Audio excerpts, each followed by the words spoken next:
L'info écho avec Capital. Le chiffre du jour, 12 millions, c'est le nombre de foyers en France qui n'auront plus à remplir de déclaration de revenus dès l'année prochaine. Le chiffre est annoncé par Bercy qui souhaite supprimer totalement cette formalité administrative d'ici 3 ou 4 ans.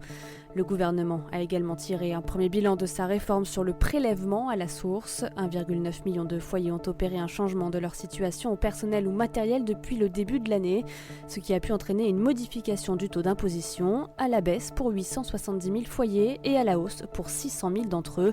Toutes les explications sur capital.fr. Le coup de gueule du jour est poussé par 45 députés issus de tous bords politiques contre le gouvernement. Dans une tribune publiée dans le journal du dimanche, les élus appellent la ministre de la Santé à revenir sur le déremboursement de l'homéopathie programmé pour le 1er janvier 2021. Les parlementaires estiment qu'il est difficile d'accepter l'idée selon laquelle cette pratique puisse être soudainement reléguée au rang de fake médecine et demandent au gouvernement de maintenir le niveau de remboursement à 30% pour l'homéopathie. Parmi les signataires se trouvent des députés de la majorité. Plus de précisions sur notre site. L'avion du futur pourrait ressembler à un oiseau de proie. Airbus a dévoilé cette semaine son nouveau concept Bird of Prey, un avion hybride électrique à turbo-hélice. Le concept de l'avion s'inspire largement de la constitution des oiseaux de proie comme l'aigle ou le faucon pèlerin, capable de planer à 90 km/h.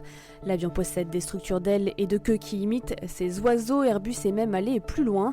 Bird of Prey possède des plumes réalisées en matériaux composites et chacune est contrôlée individuellement pour permettre un contrôle actif de vol. On vous en dit plus sur capital.fr. Enfin, et si un astéroïde pouvait rendre tous les habitants de la planète multimilliardaires? 16 psychés, corps métalliques flottant quelque part dans la ceinture d'astéroïdes entre Mars et Jupiter, pourraient représenter la poule aux œufs d'or. En effet, cet astéroïde serait principalement constitué de nickel, de fer et surtout d'or. Si sa composition exacte reste à ce jour discutée, sa valeur est estimée à 700 quintillions de dollars. Sachant qu'un quintillion correspond à 1 milliard de milliards, l'exploitation de cet astéroïde représente une véritable fortune pour la planète alors que la course à l'exploitation spatiale est lancée. Toutes les infos sur notre site. C'était l'info écho avec Capital.